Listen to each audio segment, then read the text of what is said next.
Hezbollah, एक के बाद एक पेजर का फटना यह देखा गया लेबनान में। चलिए इसके बारे में जानते हैं कि आखिरकार ये कहानी क्या है। पेजर धमाके के बाद हिजबुल्लाह पूरी तरह इसराइल पर भड़का हुआ है। इसराइल पर लगातार हिजबुल्लाह हमले कर रहा है। पहली बार अब हिजबुल्लाह ने तेल अवीव तक मिसाइल दागे हैं। इसराइल में मोसाद के हेडक्वार्टर को हिजबुल्लाह की ओर निशाना बनाया गया, हालांकि हमला कामयाब नहीं रहा। इसी के साथ आप देखेंगे कि उसने इजरायली खुफिया एजेंसी मोसाद के मुख्यालय पर मिसाइल दागने का दावा किया। तेल अवीव में रात भर बर्निंग सायरन सुनाई दिए। कई रॉकेट एयर डिफेंस सिस्टम ने तबाह कर दिए। इस हमले से पहले पिछले कुछ सप्ताह लेबनान में पेजर धमाका हुआ था, जिसमें 1 दर्जन लोग मारे गए थे और 1500 से ज़्यादा लोग घायल हो गए थे। वहीं इसके अगले दिन आप देखेंगे कि वॉकी टॉकी में धमाका हुआ और टाइम्स ऑफ इजराइल की रिपोर्ट जो कि कह रही है कि हिजबुल्लाह ने देश की राजधानी के पास मोसाद के मुख्यालय यानी कि हेडक्वार्टर पर कादर वन मिसाइल जो कि मतलब उसके पास बैलिस्टिक मिसाइल दागे हैं।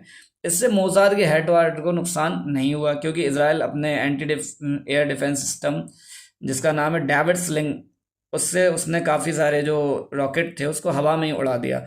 यह एक मध्यम दूरी की बैलिस्टिक मिसाइल है, जिससे कम दूरी की मिसाइलों को रोकने के लिए डिज़ाइन किया गया है। आईडीएफ का कहना है कि जिस जगह से रॉकेट दागे गए थे वहां उसने एयर स्ट्राइक की और लॉन्चर को तबाह कर दिया। जब पहली बार है जब हिजबुल्लाह ने तेल अवीव पर हमला किया, क्योंकि तेल अवीव जो है वो इसराइल का कैपिटल है। आईडीएफ के प्रवक्ता ने कहा कि मंगलवार को इसराइल ने 300 रॉकेट उत्तरी इसराइल में दागे। इससे पहले 1600 टारगेट पर इसराइल ने हमला किया था। दुनिया की सबसे खतरनाक खुफिया एजेंसी में मोसाद का नाम आता है। लेबनान में पेजर और वॉकी टॉकी धमाके के पीछे इजरायली खुफिया एजेंसी मोसाद का भी नाम रहा है। रिपोर्ट के मुताबिक आप देखेंगे कि मोसाद ने इन इलेक्ट्रॉनिक डिवाइस में बम प्लांट किए थे और हिजबुल्लाह तक पहुंचाया था। आपको बता दें कि ये पेजर जो है वो ताइवान की कंपनी से लेबनान को डिलीवर किए गए थे। बाद में जब यह फटा तो लेबनान में मरने से ज़्यादा लोग घायल हो गए।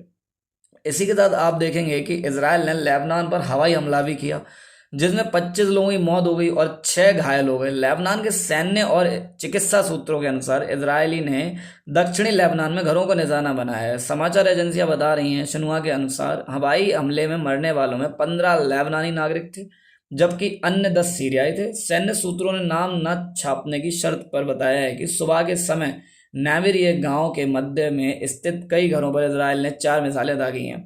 हवाई हमले के बाद लेबनान रेड क्रॉस और नागरिक सुरक्षा टीमों ने घायलों को इलाज के लिए स्थानीय अस्पतालों में भर्ती कराया है। सूत्रों ने बताया है कि घटना स्थल से बुलडोजरों और क्रेनों की मदद से रेस्क्यू ऑपरेशन किया गया, जिनका अधिकांश समय ध्वस्त मकानों का मलबा हटाने में लगा। इस दौरान मलबों से शवों को निकाला गया, जिनमें से अधिकांश क्षत विक्षत अवस्था में थे। आगे आप देखेंगे बारकोड वाले पर्चे गिरा रहा था इसराइल। इसका क्या मतलब है, इसके क्या मायने हैं, चलिए हम इसको भी जानने की कोशिश करते हैं। सैन्य सूत्रों के अनुसार आप देखेंगे कि इजरायली युद्धक विमानों और ड्रोनों ने दक्षिणी लेबनान के गांवों और कस्बों पर 15 हमले किए तथा पूर्वी लेबनान के कस्बों और गांवों पर 11 हमले किए। हिजबुल्लाह के मीडिया रिलेशन विभाग ने एक बयान जारी कर चेतावनी दी कि ज़ियोनिस्ट दुश्मन बेका क्षेत्र में बारकोड वाले पर्चे गिरा रहा है। बयान में कहा गया है कि बारकोड को ना खोलें और ना ही साझा करें, इसे तुरंत नष्ट कर दें, क्योंकि यह खतरनाक है। यह आपकी सारी जानकारी निकाल सकता है और आपकी सुरक्षा के लिए खतरा पैदा कर सकता है।